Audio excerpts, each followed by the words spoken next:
JBN, we keep you informed. I am Michelle Jones, and in the news, St. Mary businessman held with illegal gun charged. 24-year-old Anil Stevens, bar operator of Louis Store in St. Mary, was charged with illegal possession of firearm and ammunition on Wednesday, January 5. Reports are that about 4 a.m., the police were patrolling the area when they saw Stevens, who ran and threw an object onto the roadway. It was apprehended and the object was retrieved and found to be a Carandine 9mm pistol with a magazine containing 12 9mm rounds. He was arrested and charged. 2 men killed in Kingston. The police are probing the fatal shooting of 2 men in central Kingston last night. One of the deceased has been identified as 39-year-old Carl Jones, a security guard of Wellington Street, Kingston 14. The body of the unidentified man is of a dark complexion, slim build, and about 6 feet long. The shooting happened about 9 p.m. at the intersection of North and King Streets. Residents reported hearing explosions and called the police. Upon their arrival, the men were found suffering from gunshot wounds. They were taken to hospital where they were pronounced dead. Car recovered after armed robbery and abduction in Manchester. Police are probing an armed robbery and abduction in the community of New Forest in southern Manchester on Thursday night, which subsequently led to a stolen car being recovered in Nain, St. Elizabeth. On Friday, the owner of the vehicle asked not to be named, said that he was visiting his 80-year-old grandmother about 9:45 p.m. when a gunman pounced and held him and his relatives at gunpoint on their veranda. But just hear a click and the gunman said, "Don't move." Then him tell me if go inside of the house, he explained. He said the gunman demanded the keys to his underfit motor car and abducted his grandmother's helper at gunpoint. The helper was reportedly forced into the stolen car before being later freed near the Montpelier housing scheme, 4 miles north of New Forest. The distraught man quickly alerted his friends and colleagues through social media that his car had been stolen. He said he received information on Friday morning that his car was spotted in Nain in the neighboring parish of St. Elizabeth. He believes there was an attempt to remove the stereo system in his car and said the vehicle has minor damages to the bumper lid. He criticized the Firearm Licensing Authority FLA for what he described as unnecessary bureaucracy in applying for a firearm.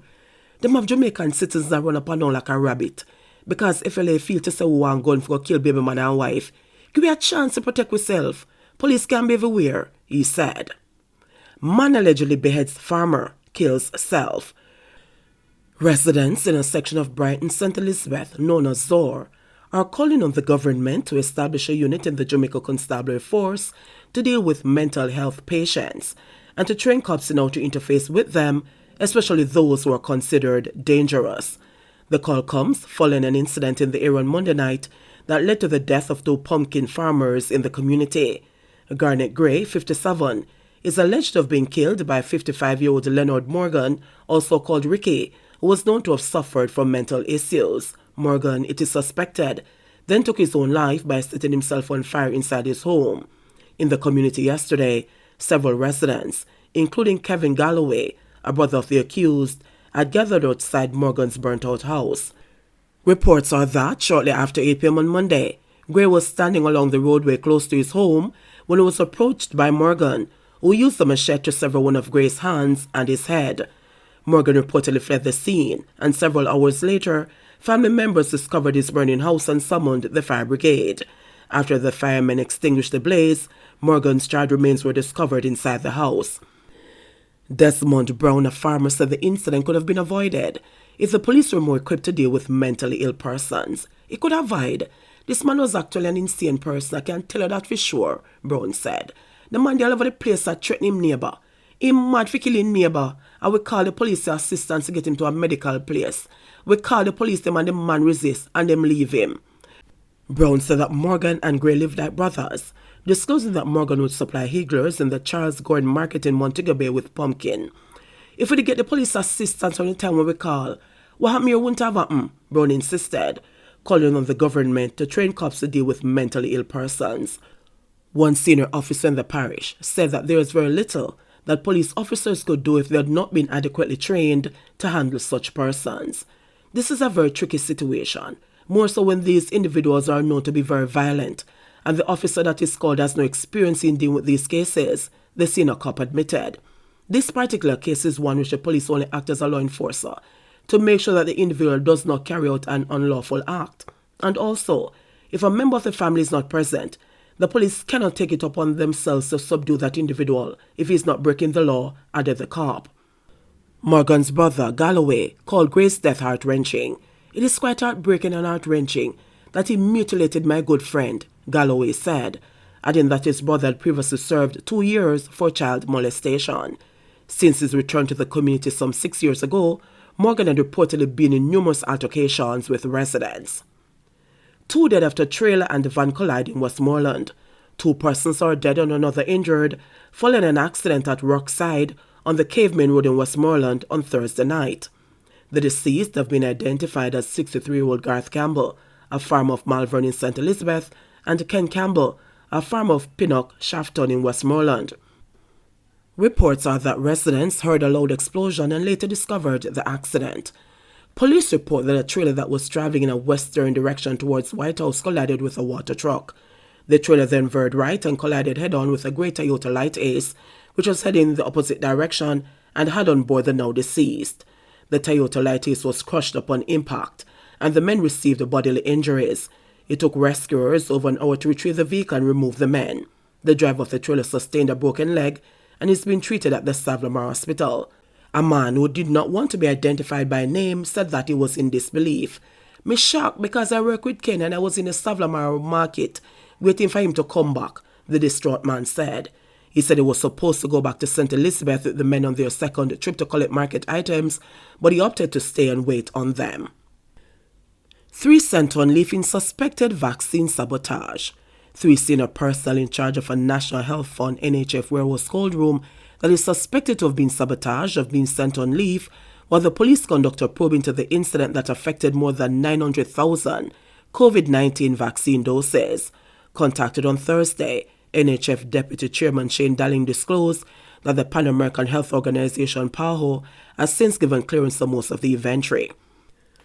However, he said the NHF is awaiting further word from PAHO on the efficacy of more than 30,000 doses of Sinopharm and over 360,000 AstraZeneca.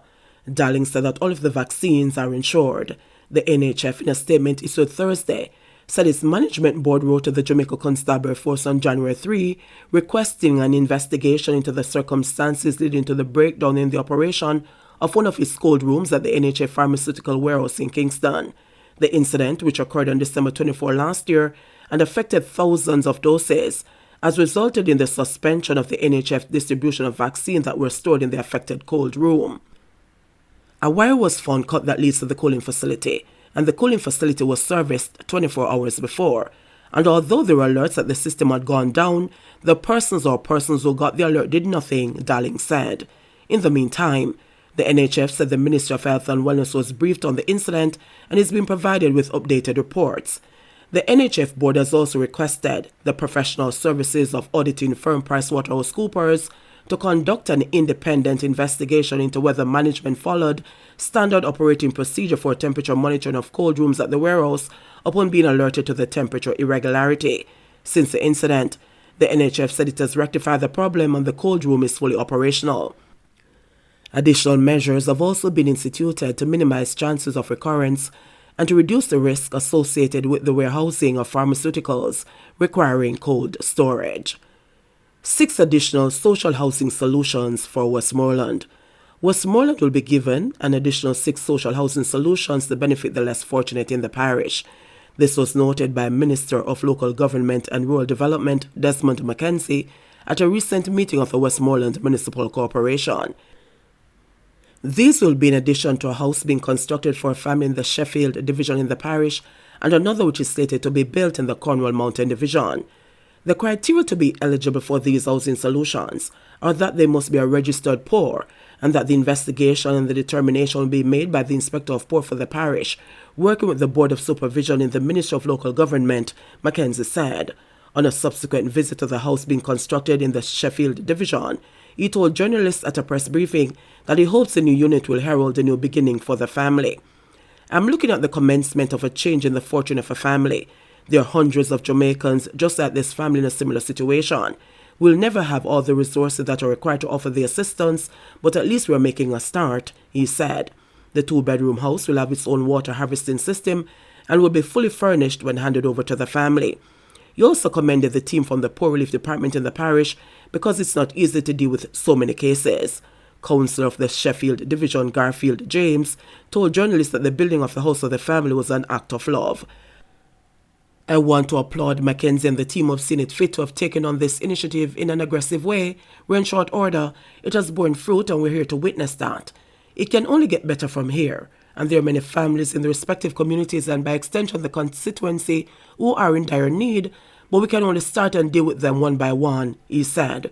We want to commend the effort, and I pledge to work with the Member of Parliament, the Minister, and by extension the team to ensure that this project is completed in a fruitful and timely manner, James added. For his part, Member of Parliament for Westmoreland, Westmoreland Wilson said he was pleased with the construction of the house. We have a lot of social cases in Westmoreland, and whatever we can do as a government to assist, I endorse, he said. Wilson noted that the additional social houses as announced by the minister shows that his government cares and that the minister is looking in the right direction. Meanwhile, Mayor of Savlamar, Councillor Bertel Moore, said that the additional houses were a good gesture. Record 1,269 new COVID-19 cases reported by Health Ministry. Jamaica on Thursday reported over 1,269 new cases of COVID-19, a record high for the country since the outbreak of the pandemic. According to the latest statistics from the Ministry of Health and Wellness, the country also reported 3 virus-related deaths.